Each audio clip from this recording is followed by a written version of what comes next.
I have frequently spoken to you here of that important event which came to pass in the last third of the 19th century, the event through which a special relationship was established between the archangelic power, that being whom we call the archangel Micael, and the destiny of mankind.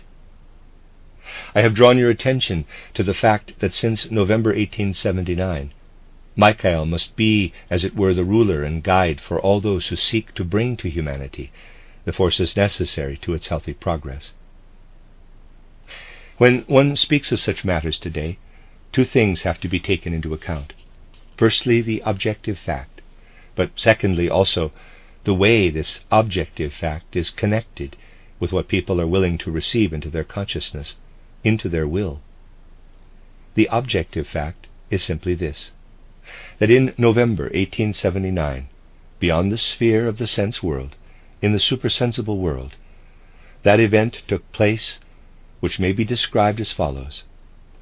Micael has attained the power to permeate people with his strength if they come toward him with all that lives in their souls, so that they can transform the old materialistic force of intellect and understanding, which had become so widespread and dominant in humanity, into a force of spiritual understanding. That is the objective fact. It has taken place. We may say of it that since November 1879, Micael has entered into a different relationship with mankind than he formerly had. But it is necessary for people to serve Micael. What I mean by this will become clearer to you through the following explanation. You are aware that before the mystery of Golgotha was accomplished upon earth, the Jews of the Old Testament looked up to their Yahweh, or Jehovah.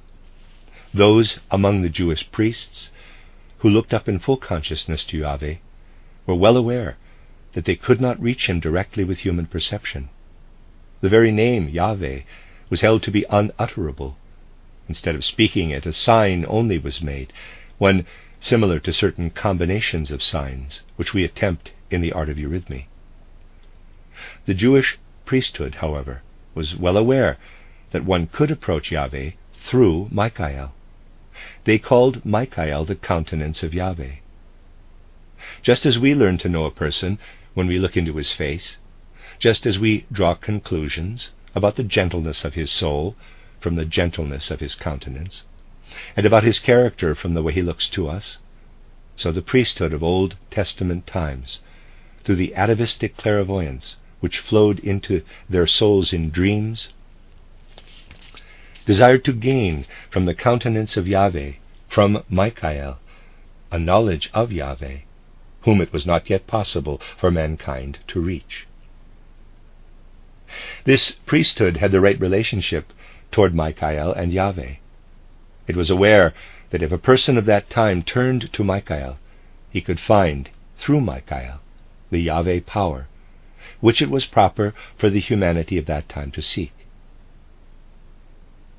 Other soul guides and rulers of humanity have appeared since then in the place of Micael, but since November 1879, Micael is present again, and can become active in the soul life of those who seek ways toward him. These ways today are the paths of spiritual scientific knowledge. We may speak of, quote, the paths of Micael, close quote, just as well as the, quote, paths of spiritual scientific knowledge, close quote. But just at the time when Micael entered in this way into relationship with human souls, so as to be to them a source of inspiration for the next 3 centuries, the demonic opposing force, which had previously prepared itself, set up the very strongest opposition to him. Then a call resounded through the world during our so-called war years, in reality years of terror, a call which has become the great misunderstanding of world proportions, which now fills the hearts and souls of human beings. Let us consider what would have become of the Jewish people of the Old Testament if instead of approaching Yahweh through Micael, they had sought to approach him directly. They would have become an intolerant, self-seeking people, a nation concerned only with itself. For Yahweh is the God who is connected with all natural things. In the external, historical development of mankind, he manifests his being in the blood ties of succeeding generations, which find expression in the cultural and national identity of a people.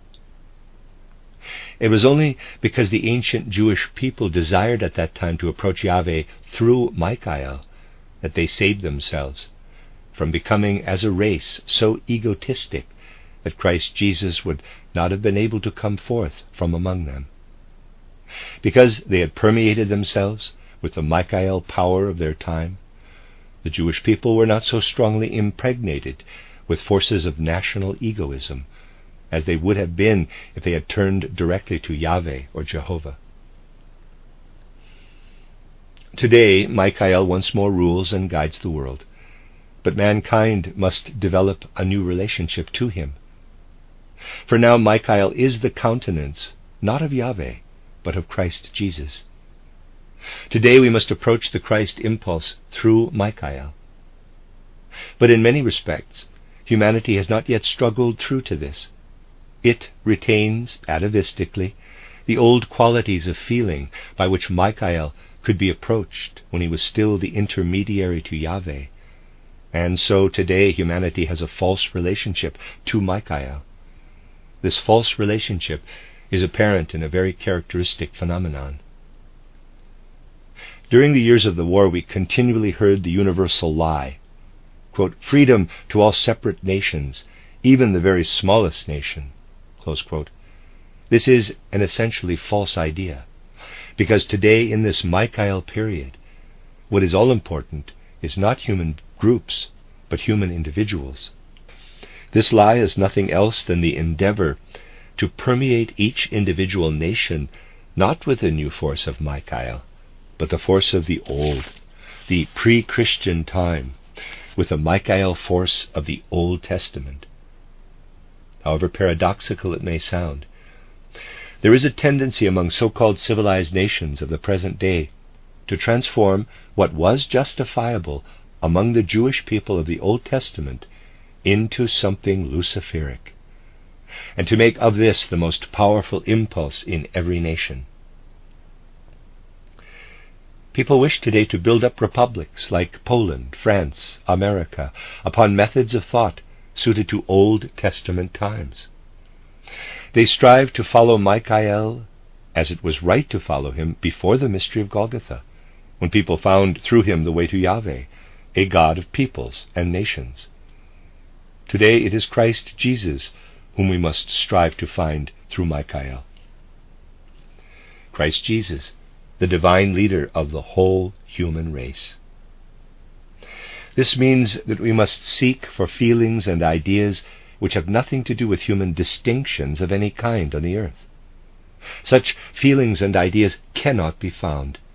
They must be sought where the human spirit and soul pulsate, that is, on the path of spiritual science.